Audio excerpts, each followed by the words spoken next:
Good evening. Good evening. Welcome, welcome, everyone. I'm so glad that you were able to join us on this evening for this month's webinar, TempleCare Matters, a National Baptist Convention USA Incorporated Hope Health Ministry. We thank all you all that are joining us here on Zoom and also the others that are watching across our different social media platforms. We do appreciate you all participating and feel free to share so that the people across the nation can be able to receive this wonderful information. I'm getting things kicked off. It's going to be a 1-2 punch tonight. You can have both of the minors here, and we certainly hope that you will be really learn much on this evening. All right, and now I'm going to turn it over to our top of the host, Sister Lottie Minor.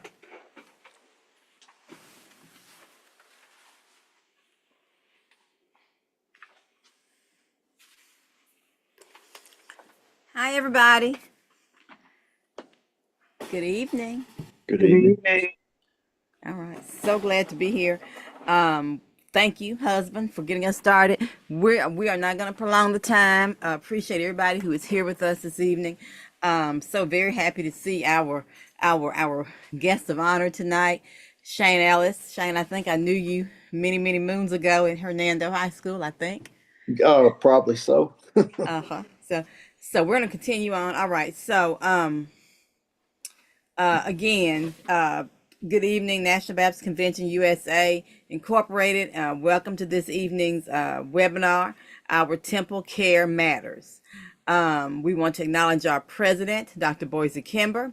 We also want to give a shout out to our National Hope director, who you just saw a moment ago, my husband, Dr. Michael O. Minor. Tonight's Hope webinar introductions is what I want to do real quickly, and then I want to do also a monthly health focus. So first of all, again, welcome to this month's denominational health and wellness webinar. And this is just a sacred space, folks, for us as people of faith to meet. This is a meeting that embodies compassion. It allows us an opportunity for awareness, to become an action, not just knowledge, but actually doing action. As we journey through this month of December, we're going to commit ourselves to make safe choices. We want to strengthen our bodies through prevention, and we want to prepare the congregations that we serve for a new year of more holistic well-being. Some of the health observances for the month of December. This is National Drunk and Drugged Driving Prevention Month, 3D Prevention Month. And we know that December, because of all the holidays and festivities, it calls us to make sober choices and to have safe travels.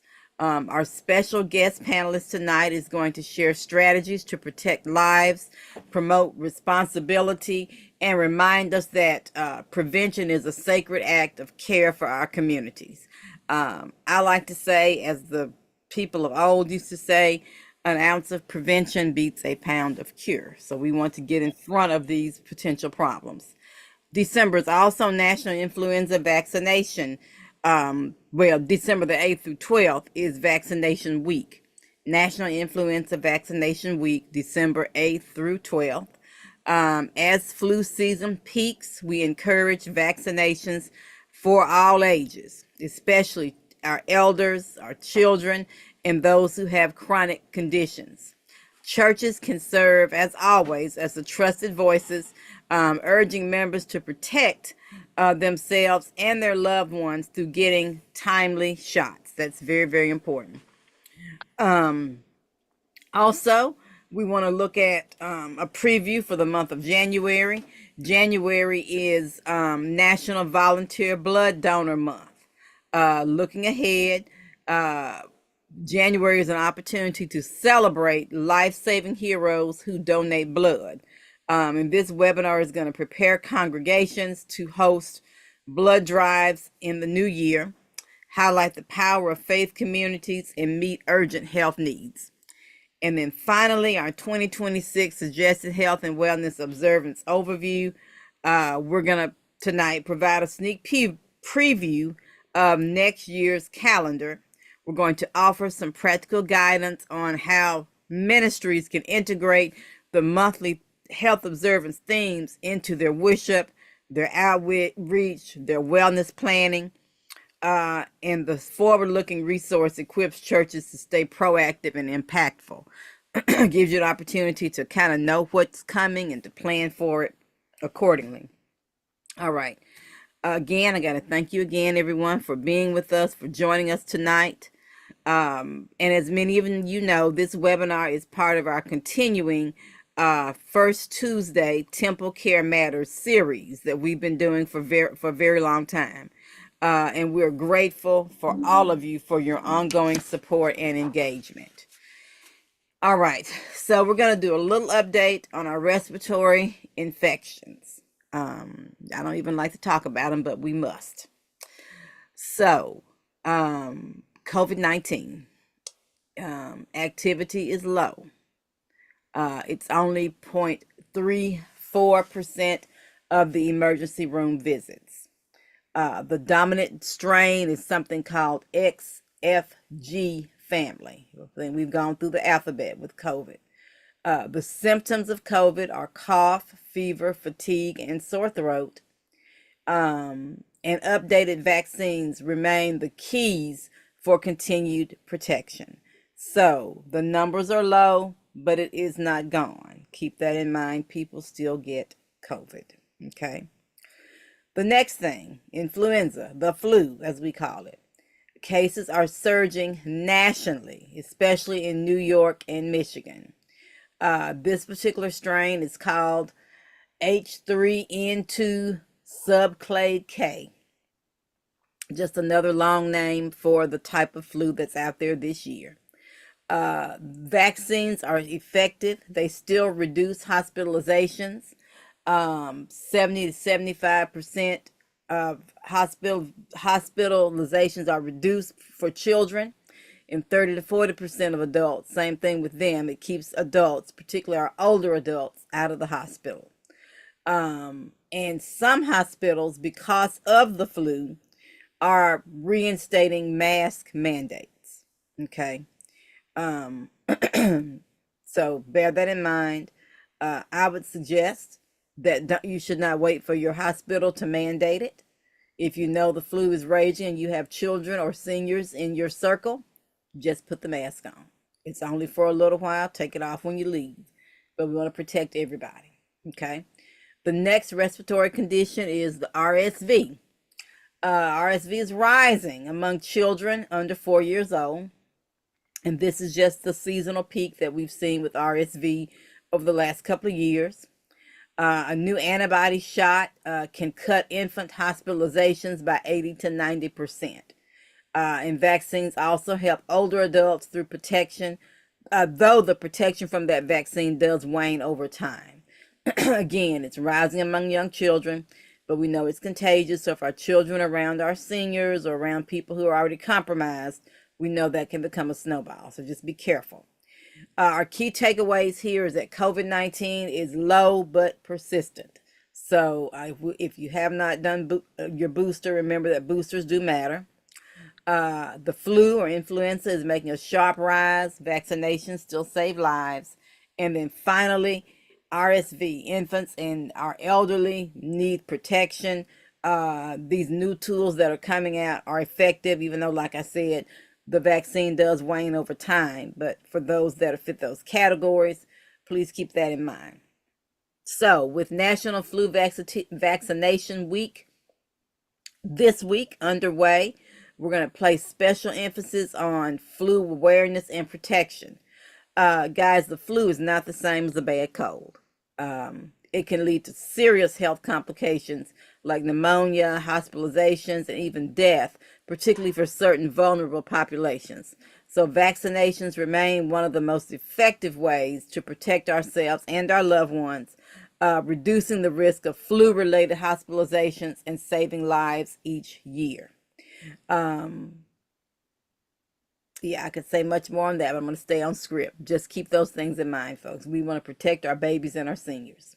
All right, so for this month's features, health observance, the December observance, National Drunk and Drug Driving Prevention Month. That's a mouthful. That's why we call it 3D or triple D. So every December, communities across the nation confront the sobering reality of impaired driving, which is a leading cause of preventable injury and death during the holiday season. An estimated 30% of all U.S. traffic fatalities involved alcohol-impaired drivers, and drug-impaired driving is an increasing concern, with nearly 12.6 million people reporting driving under the influence of illicit drugs in the past year.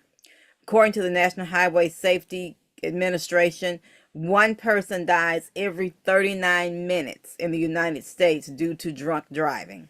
So during the holiday periods, these numbers rise sharply, placing families and congregations at a much greater risk for tragedy.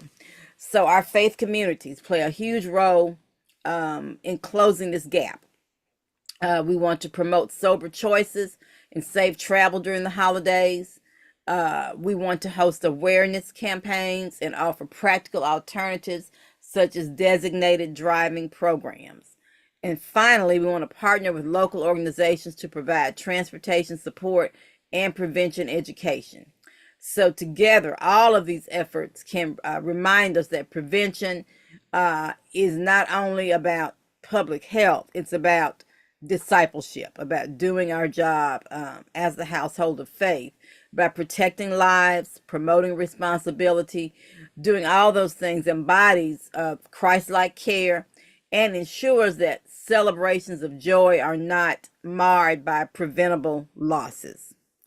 To share more about this month's featured health observance, we are so fortunate and so happy to have as our special guest tonight the City of Hernando, Mississippi Police Chief, Mr. Shane Ellis.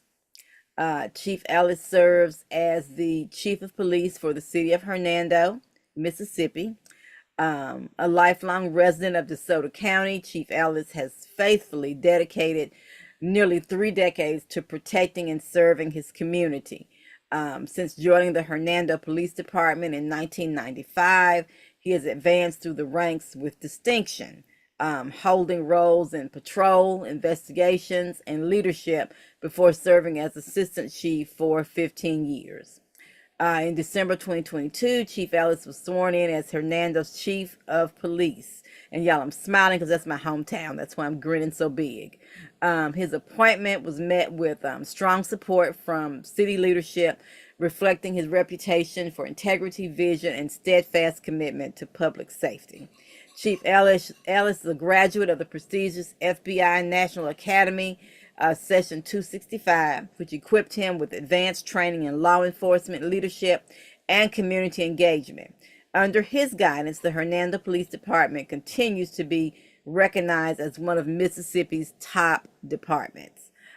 Throughout his career, Chief Ellis has emphasized collaboration, accountability, and care for the men and women of his department. He often reminds the community that it's not my department. The officers make it what it is. My job is to take care of them and fight for them.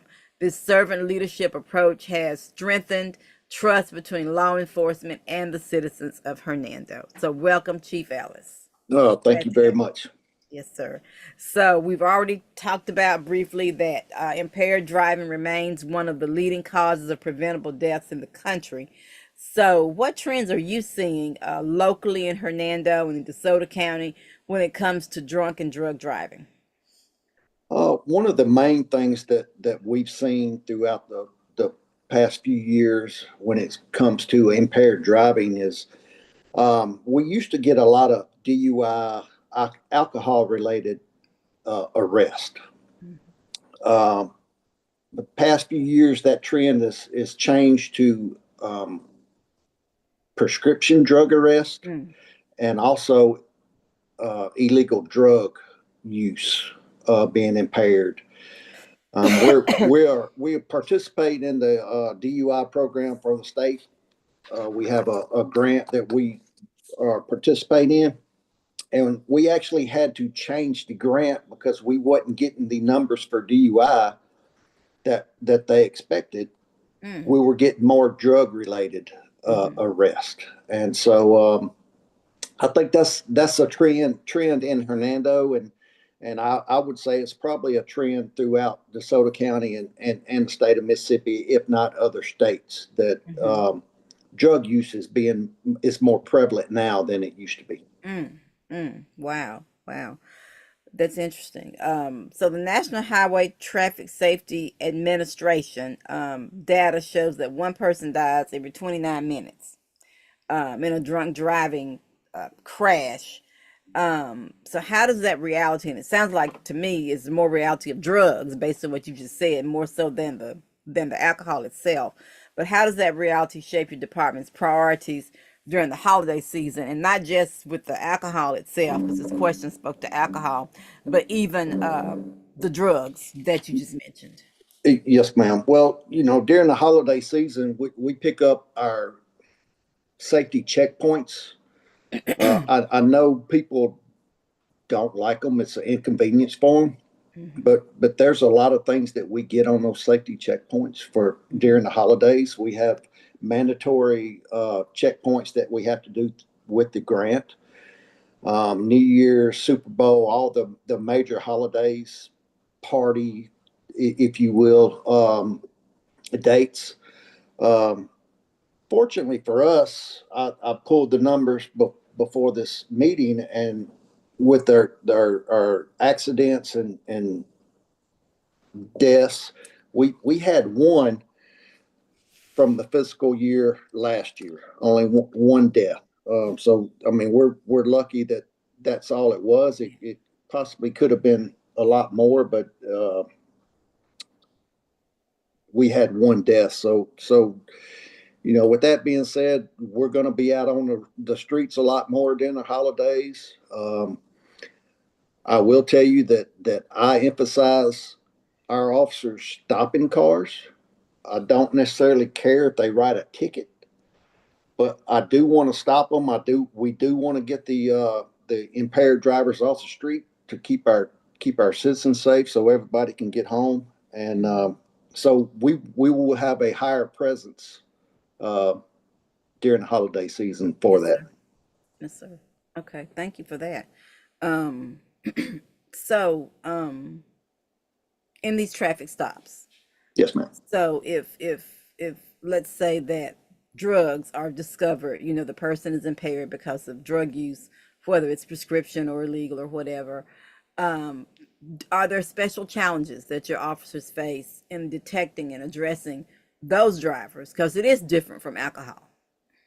It is.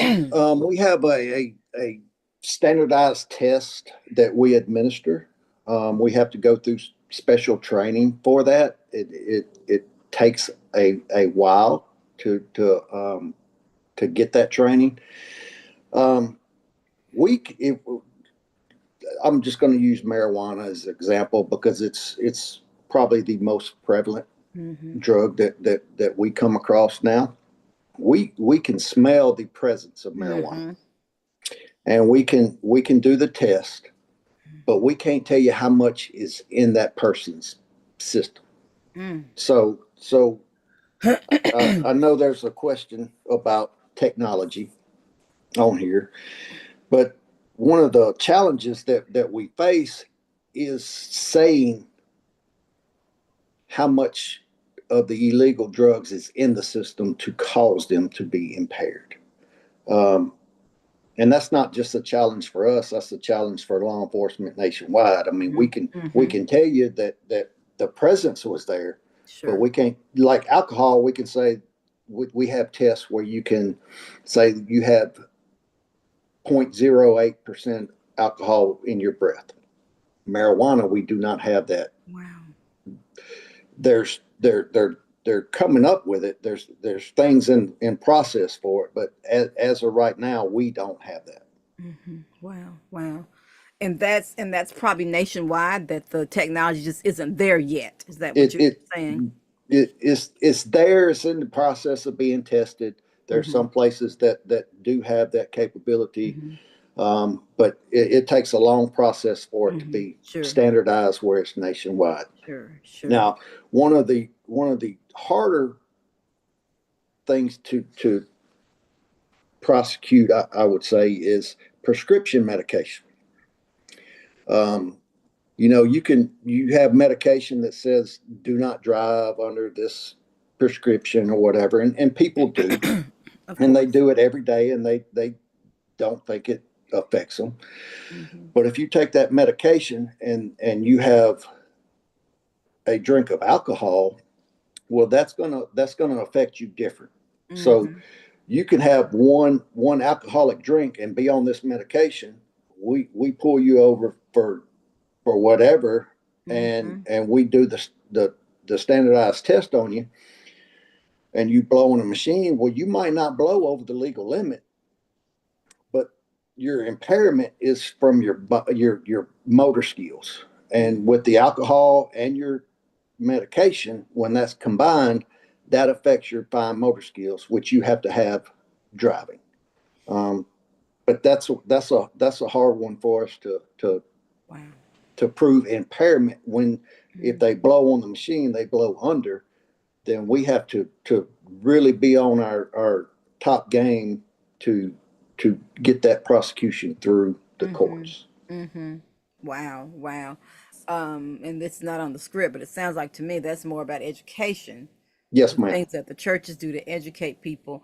Because 9 times out of 10, people who are taking prescription medicine and who are not addicted to it, who are taking it as prescribed, and they take one drink during the holidays, they would never think that Yes, they're ma'am. impaired unless they hear presentations like this. So thank you. Yes, ma'am. Thank you. And I think that hits most of us in some way. Yes, Yeah. ma'am. All righty. So we know that the faith communities are trusted voices. So from your perspective, how can the churches, how can the faith communities partner with law enforcement to promote sober choices? And when I say sober, I'm talking about drugs and alcohol, Yes, sober ma'am. from both, and safe travel during this busy month of December. And if this is applicable not only in Mississippi, but everywhere. Well, the churches do a really good job on educating um, people. Um, they can partner with law enforcement by setting up, I guess you could call it Uber drivers or Mm-hmm. designated drivers.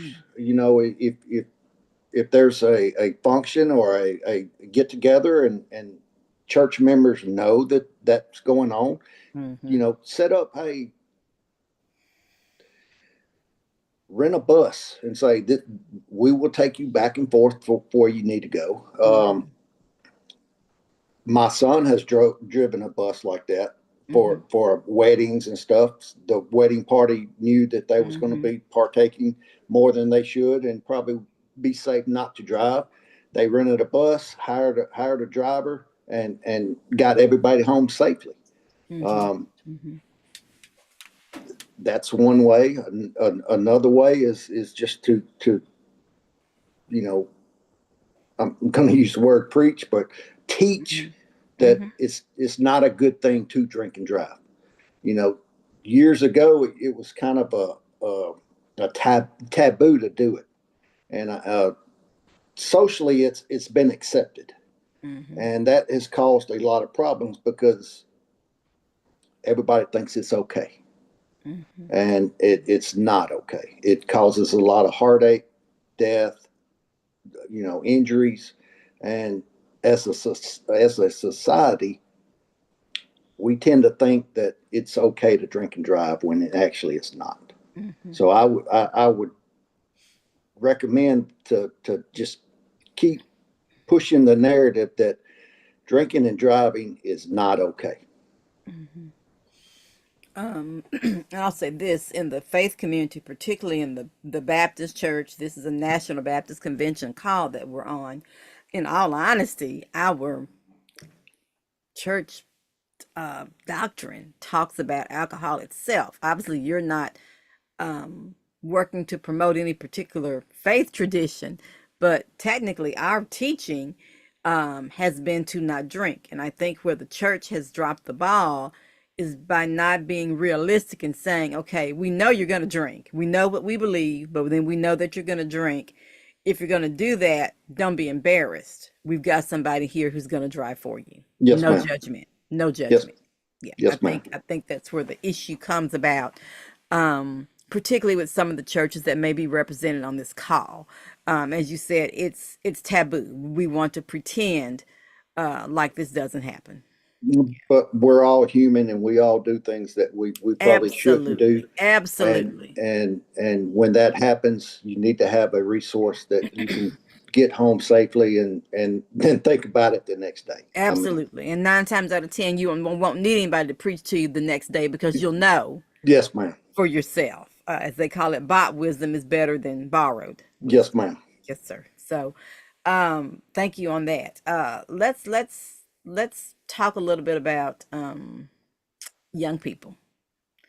The statistics show that young drivers are disproportionately involved in impaired driving crashes. So, what prevention strategies are most effective in reaching teenagers and young adults in our communities? Well, we do a program at the high school. We try to reach the teenagers, where we do a prom promise during prom. We Mm-hmm. set up an accident scene. We have the fire department, medics, officers. Mm-hmm.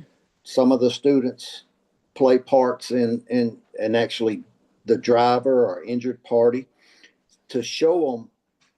We set up the scenario and show them what can happen. Mm-hmm. Um, and that's not just for prom. It's for any time you get behind the wheel and you've been drinking or whatnot. That this can happen, and Mm-hmm. this can be the consequences for it. And there's been times that we've had the wing out there where they come and land, and I mean it shows the tragedy that can happen with a mistake Yes. or poor judgment. Mm-hmm. And we have officers in the schools, particularly the high school, where they talk to the students about alcohol and drugs, and we just kind of push the narrative and hope that they see that that's something that you really don't need to do. Mm-hmm. Again, I think transparency in the faith community and transparency from parents about this, and not sticking their head in the sand and thinking, Yes, oh, ma'am. my child won't do that, um, would help. Would help. That would make your job easier, I'm sure. Yes, ma'am. Yes, sir. So I mean, all through this call, it's kind of been obvious that community, the church, The whole village is really is vital to making all this work in terms of preventing the drunk or drug driving. So, how do I mean, you've already mentioned working with the schools to educate people, but can you share anything else about balancing enforcement with education, prevention campaigns, whatever can be done, not only in the schools, but even that young people would take home and share with their families so this does become a community effort? Well, as kids, parents, people in general might not realize how much that kids actually see Mm-hmm. and remember, and Mm-hmm. and it's ingrained in them. Mm-hmm. So as a kid, if you see your parent or a person that you look up to, if they see you drinking and driving, Mm-hmm. Mm-hmm. then they're going to think it's okay. They Mm-hmm. might not know exactly what it is at 10 or 11, but 15 or 16 or 17, they remember. I saw my uncle. He drove me to the store and he was drinking. And, Mm-hmm. if it was okay for him, it might be okay for me. Mm-hmm. So I think a major thing that can help with DUIs or impaired driving is starts at home, and not letting your kids see you do that, because we have a tendency to be like our parents, Mm-hmm. and that would create a buffer in, if I don't see them doing it, I'm not going to do it. Mm-hmm. Yeah, thank you. I love that you say it started at home. Um, Biblical wisdom, charity starts at home and spreads abroad.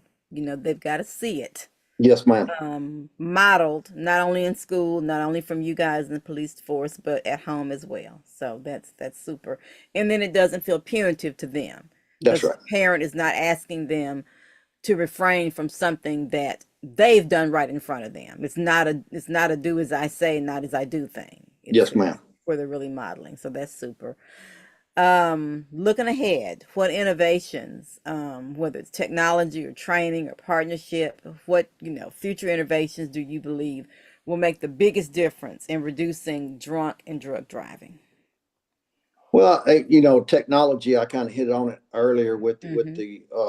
the drug testing, where we can actually see what type of, how much impaired they are when we're taking illegal drugs.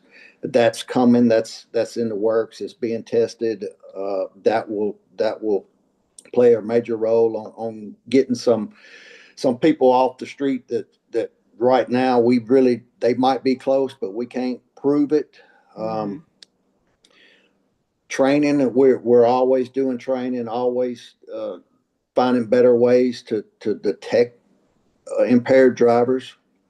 Um, Again, one of the major issues is not being able to tell how much is in somebody's system if they're on drugs. And with Mm-hmm. that technology coming, that will make a major difference in the apprehension of impaired drivers. Sure. That's great. That's super. That's absolutely wonderful. Um, last question, Chief Ellis.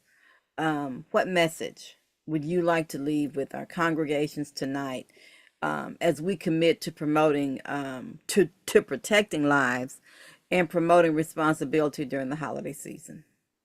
Well, I just want y'all to know that we're going to be out there. We're going to be doing our job um, during the holidays.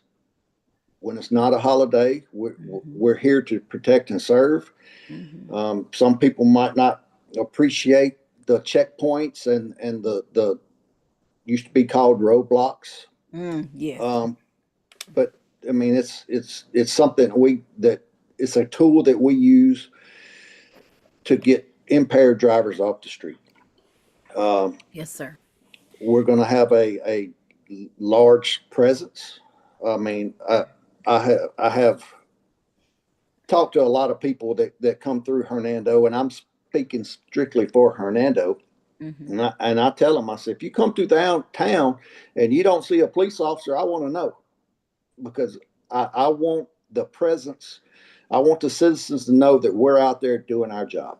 Mm-hmm. And nobody's called and said they hadn't seen a police officer yet. So we're going to be visible. We're going to be active, and we're going to try to get everybody home for the holidays, and so Sure. they can enjoy it. The responsibility, as I said earlier, it starts at home. If if everybody did what they're supposed to do, we wouldn't have a job. Mm-hmm. But we're going to do the best that we can. That's great. That's absolutely wonderful. Thank you so much. We appreciate you. I think oftentimes we forget to say thank you to our Yeah, officers, because you guys do an awesome job with trying to keep our streets safe when it comes to drink and drug driving. And that's very, very important. So thank you so much. yes, ma'am. Thank you. Um, Tonight's discussion just is another reminder for us that impaired driving is not only a public safety issue, it's a matter of stewardship, it's a matter of compassion. Every choice that we make behind the wheel has the power to protect or harm. It has the power to take someone's life, potentially, including our own. So, as faith communities, we're called to model responsibility, to provide safe alternatives, and to stand with families during this holiday season. Together, we can break the cycle of preventable tragedy and build a future where celebrations are marked with joy and not loss and fear. So let's continue to encourage sober choices, promote safe travel, and embody Christ-like care in all that we do. Prevention is discipleship, and saving lives is part of our ministry. So, as we close our focus on safe choices this holiday season, let's look ahead with hope, preparing to celebrate life-saving heroes during January's National Volunteer Blood Donor Month. Again, this is an annual observance that gives every that reminds us that every donation is a gift of hope, sustaining patience in times of urgent need. Faith communities have a unique opportunity to lead the way, hosting blood drives that not only save lives but also embody the call to service and compassion.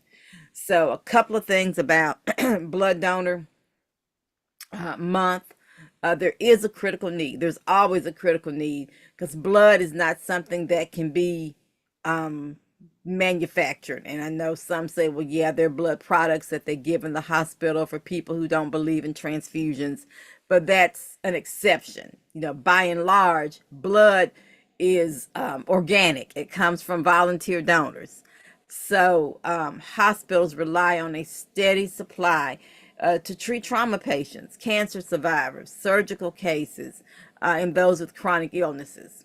So this becomes more urgent in the winter months because there's a decline in donations. People don't go out and donate as much during the holidays, or maybe they're sick with the flu or COVID, or perhaps they're just busy with the holiday season, but the demand stays the same. Chief Ellis has already talked to us about the the potential for accidents, car accidents during the holidays, the increased potential because of people drinking more, and that creates a greater need for blood donations. So let's remember to try, if we are able, to help replenish the supplies of blood at this critical time. Congregations, churches, we can serve as trusted hubs, encouraging members to give and to participate with accredited organizations to ensure safe, effective blood drives. And we know there are a couple in the Mid-South. There's one in particular that we'll talk about when we go offline, because I do believe they have locations across the country. All right, so congregational preparedness. What should our churches be doing now? First of all, we can plan virtual blood drives in partnerships with AABB accredited centers. And I'm sorry, I can't tell you what the acronym means, but it means that the blood donation center is legitimate. That way we know that the blood is cared for and is handled safely. In a virtual blood drive, churches don't have to host a mobile bus to come on site. Instead, congregations can partner with local blood centers to schedule donation appointments for their members, and each participant goes directly to the blood center to give, and the church tracks and celebrates the collective impact. And this approach allows faith community to mobilize donors, meet urgent health needs, and still highlight uh, our our role as a ministry in trying to save lives without worrying about the logistics of hosting an event, or worrying about having the building open, or somebody that's going to handle all of that. Okay. Churches can also educate their members about donor eligibility. Some people fear that they cannot give blood because of illnesses, so we can educate our members, and we can also tell people about the impact of each unit of blood. We can celebrate the donors. I spoke to someone the other day from my home church who says that she has been donating blood monthly for years. I never knew it. She wasn't bragging. She was just chit-chatting about what she had been doing that day. And I thought that was one of the most wonderful things in the world. So donating is an act of service. It's faith in action. And if you share with people that you've done it, it might inspire others to join the movement. And finally, churches can integrate this service into worship. They can integrate the whole concept of blood donations into worship by sharing testimonies from members of the congregation who have been helped by blood donation. I know most of us have somebody in our family, if not ourselves, who've been blessed by that. Now, Dr. Miner is going to share with us a little bit about NBC USA 2026 Health and Wellness Observances for the entire year. I just shared a little bit. He's going to take it a little bit further, and then we will be almost done for the evening. All right, thank you, Sister Minor. And I'm hoping that everybody can hear me just fine using a new setup on tonight. And we want to breeze through this because we already have some questions for Chief Ellis. So I want to make sure we have time for him as we move along. But let me take since I have the microphone, and say that I'm glad to be back at home. I was privileged to represent our denomination at a conference for legislators from across the country on yesterday. And we talked about some of the wonderful things we're doing at the National Baptist Convention USA Incorporated. And we're hoping that this will generate some more opportunities for us as we move forward. Be on the lookout for more information. All right. All right. And look, Sister Maya, you've done a beautiful job of guiding us so far. Now, for our NBC USA family, as we look into a new year of ministry, the 2026 Health and Wellness Observances provide us a great opportunity, a powerful roadmap for congregational engagement, education, and service. Month by month, these observances help our churches connect with national health campaigns while lifting it up with what things that we're doing and lifting up unique witnesses for our faith-rooted leaders. Together, we can shine the light of hope and demonstrate that wellness is truly ministry in action. Now, why should we do this? First, these observances provide seasonal relevance for health ministry programming. Secondly, they help congregations connect biblical care with public health priorities. And third, they offer opportunities for testimonies, partnerships, and community impact. Now, we're going to review these observances by season. Now, I was out of town. Hopefully, Duke got the JPEGs. He's going to show us first the overall calendar of our health observances for 2026. And these will be available on our website. So you can go through and download and start making plans now. And we've adjusted the way we share them so that it's much more much easier for you to follow and things that we're doing. Okay. And this year we try to put emphasis on the seasons. All right. And as we start talking about the winter season, and for this thing would be January and February. We'll set a few things already about National Volunteer Blood Donor Month. We'll also talk about Glaucoma Awareness Month. February is our big month. Our biggest event is the NBC USA Wear Red Sunday. We know that you already started making plans for that. Talking about women and heart health. We also on the first line talk about National Black HIV/AIDS Awareness Sunday, and of course and overall we talk about American Heart Month, and that's winter 2025, 2026, and we hope that you'll be promoting some of those observances. And as we transition from the winter into the spring, we go to colorectal cancer awareness and nutrition month, which leads us into the third Sunday. We talk about our Taste Test Sunday, where we have those healthy desserts as possible, the nutritional meals. We always amazed at the hard work that everybody, the churches all across the country do in sharing things. We love the pictures and others. And of course, we recognize Kidney Health Month.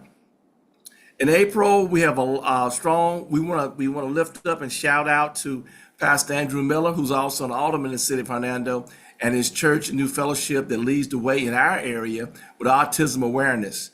We're looking to do more with that across our churches on this coming year. And then in May is our big thing with stroke, and of course, we want to do something around mental health and Women's Health Week, which starts the week of Mother's Day. That's the spring. All right. Now we move over to the summer. It warms up. And the summer, of course, is our big thing in June, July, is our Summer of Health and Wellness VBS. Look, let's face something, everybody. A lot of our kids that they don't go to school, they miss a meal or two meals. So we continue to encourage our churches to not only have snacks, but be prepared to serve a meal during your VBS activities or your summer camp activities. We also are asking churches to talk to one another so that if any way possible that we can have different churches having different vacation Bible schools each week throughout the summer. And one thing I know that works for our children, if we keep them busy and these worthwhile activities, we can keep them from getting into the wrong thing.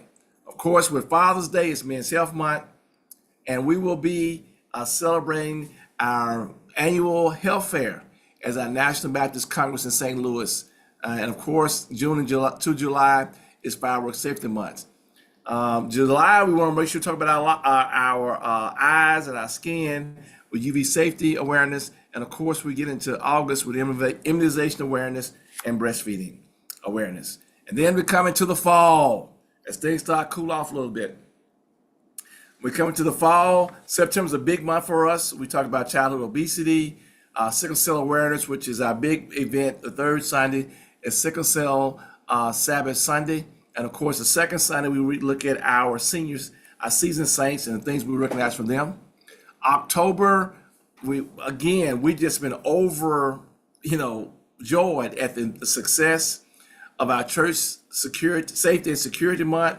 We hear about churches that are doing the fire drills, they're doing the things for an active shooter, for better, for worse, tornado drills. That has been working out very great for us, and our hats off to you. Our Sisters Against breast cancer walks this year was great. Look for even greater things in 2026. And November, Alzheimer's awareness and special emphasis for caregivers and diabetes awareness month. And then we wrap it back up with December and the winter 2026, 2027. Guess what? We're back talking about drug driving prevention month. It's one of those observances that we were kind of hesitant about making a big part of what we're doing when we started this about 10, 12 years ago. But with feedback from across our congregations, we now make this one of our annual observances. And again, we want to especially highlight our NBC USA Signature Days again, February 15th. So get your red ties out, men. Women, your red outfits. That third Sunday, we'll be able to mobilize the congregations to raise awareness for women's heart health and prevention. March 15th, Taste Test Sunday, healthy eating with creative congregation-wide taste testing events. June 15th through 18th, our health fair in St. Louis. September 20th, our Sickle Sabbath Sunday. the third Sunday, and October 24th, not the 31st. We normally do the last Saturday. Some of you all were concerned about having this on Halloween because so many people are doing things on that day. So it'll be the previous Saturday, October 24th. We'll do our walks and runs. Now, how can your congregation be engaged? Look, host monthly help moments during worship. Talk to your pastor about that. Share social media tips and visuals tied to observances. Organize community screenings, walks, and educational events. Invite testimonies and praise reports that align with each thing. Let's use this calendar to light the way for faith, wellness, and community impact. 1 month, one message, one ministry, moment at a time. That's our overview. We'll be uploading toolkits for many of these suggested health and wellness services, so be on the lookout on our webpage. We look forward to you all sharing your stories and pictures of your local observances. And now, I'll turn it over to you, Sister Minor.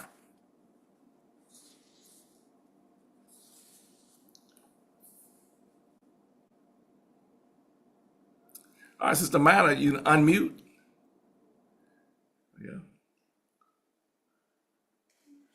Y'all couldn't hear me? Yeah, we can now. All Take it right. away. So, no, I was saying thank you, Dr. Miner, for that really quick overview of what's coming up for the year. Guys, we know you couldn't jot all that down. You couldn't remember all that. We're just kind of wetting your whistle a little bit, remind you of what we do each year. And, all that's going to be available on our website and our toolkits and all that. And, it will travel. It's to be used and used and used over and over. All right. So, couple of upcoming dates. We invite everybody to join us in Jacksonville, Florida, January 12th through 15th, 2026 for the midwinter board meeting.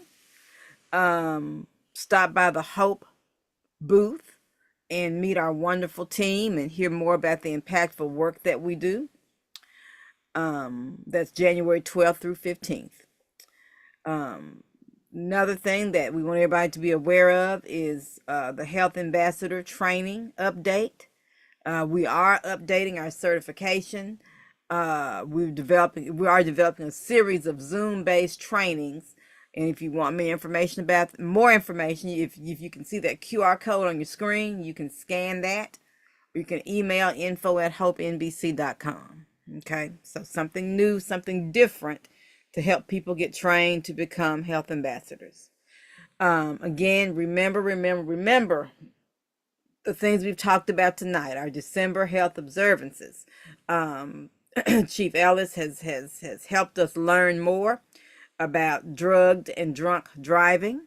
So everybody remember that this is National Drunk and Drugged Driving, Triple D. Let me say it that way, Triple D, because I can't get those words out. Triple D Prevention Month. And then also remember Influenza Week is this week, the 8th through the 12th. So everyone, we thank you for your diligent faith, your dedication to health, your service. Let's continue to move forward with the service that we offer to our congregations and the communities that we serve. If you want to download the complete list of health observances, as I mentioned a moment ago, you can get them at our website, www.hopenbc.com. You can visit our webpage, for more information and more resources. And you can reach out to us via email at info@hopenbc.com. That's info@HOPENBC.com.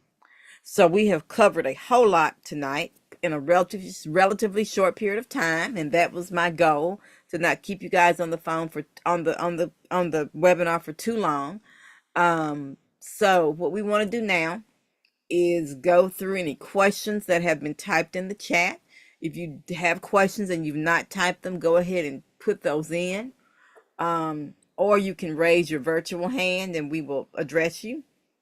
For those of you on social media, Dr. Linda Carper is monitoring the social media feed for questions that may be coming through there.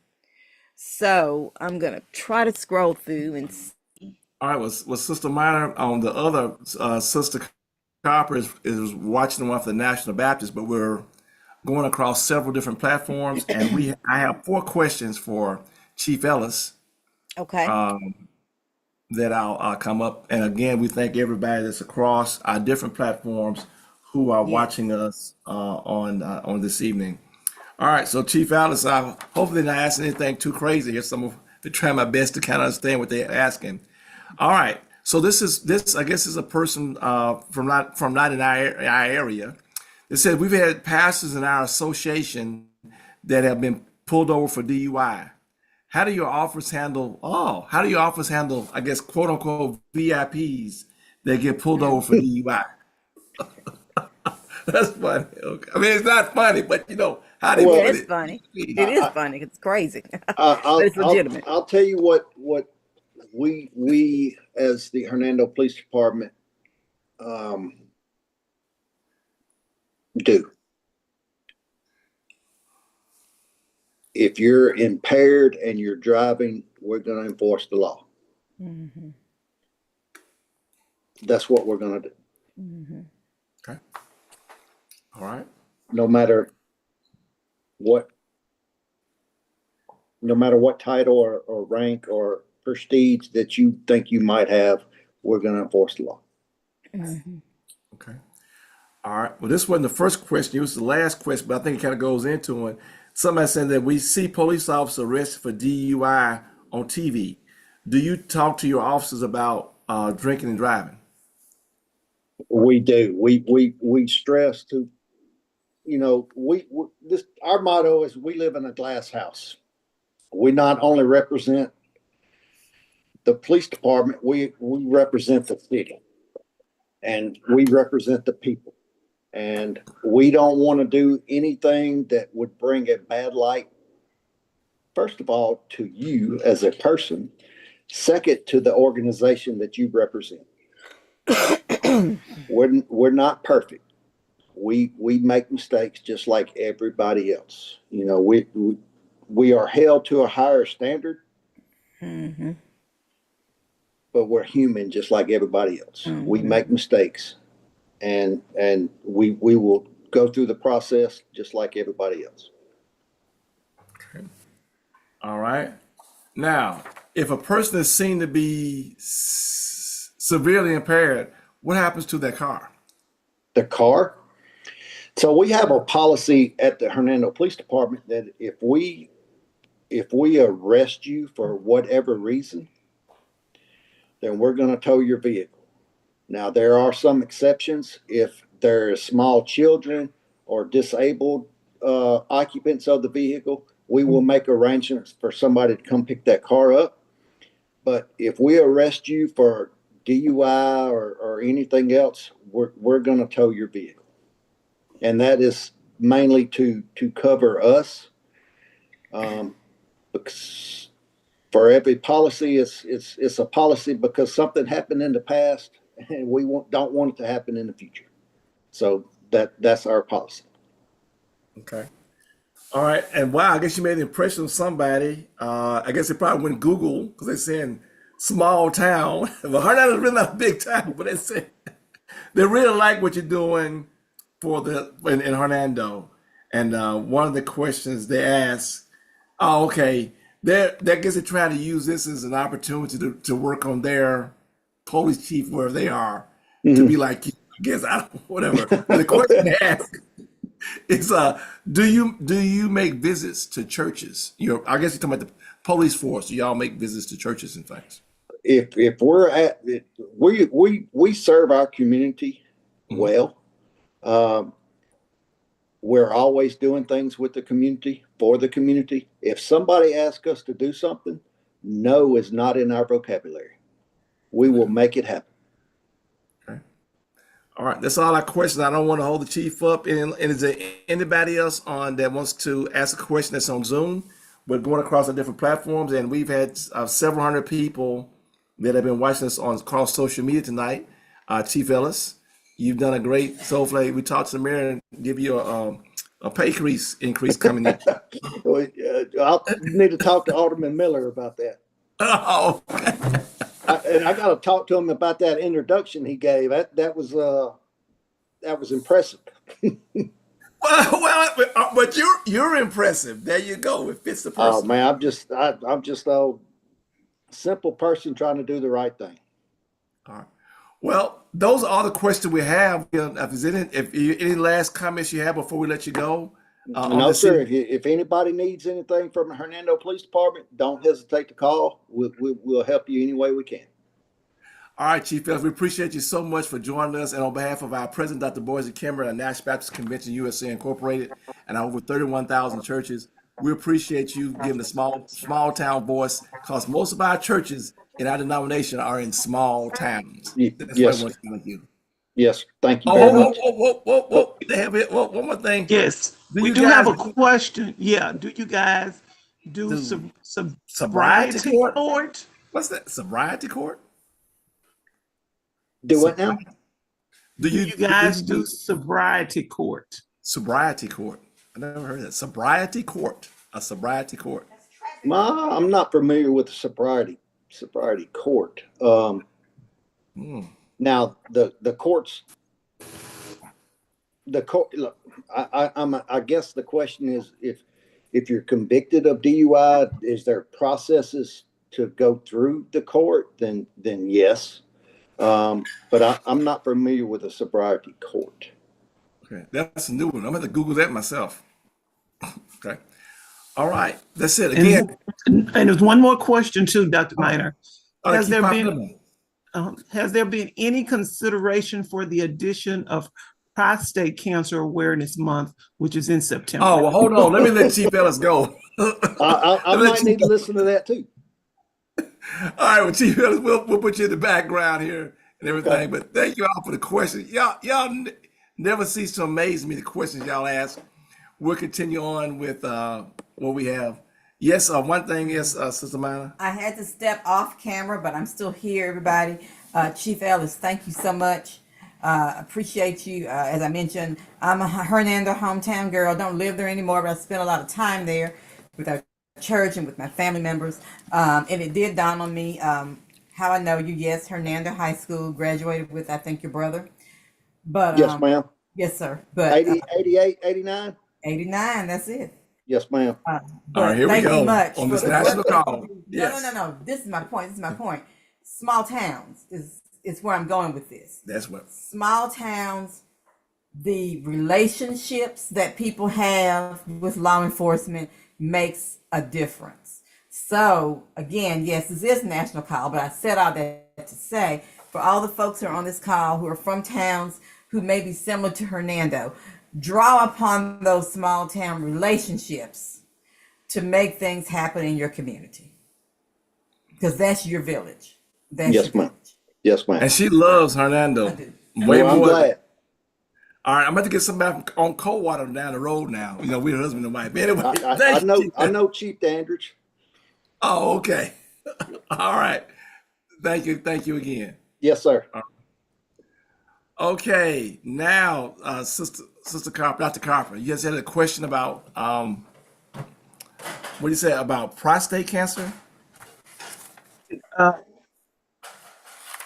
September is Prostate Cancer Awareness Month too, and this question is: has there been any consideration for the addition of Prostate Cancer Awareness Month, which is in September?